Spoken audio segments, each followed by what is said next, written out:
TubShroom sent me this, and I'm so thankful because we bought our house and this is what it came with. It was broken. I'll pull it out and show you, but this one fits right in there. It takes me some finagling because mine is broken. You can see like the little pieces where it broke right there. So I have to kind of fold this down to get it in there, but then it fits perfectly. It collects all the hair.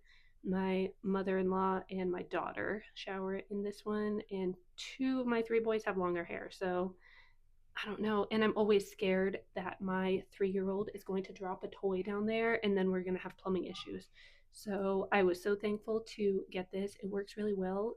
You just kind of pinch it and pull all the hair off I probably do it every week. It works really well. It's super easy to use, and I like how flexible it is because I bought one and it wasn't flexible, so I couldn't get it in that hole. But since this one is flexible, I can get it in our broken drain until, we get it fixed. But this thing is great. It works really well and it's super easy to use. Let's see if I can do it one-handed. I have to fold it to get it in there since there's those hooks there. And that's it. Love this thing. It definitely works.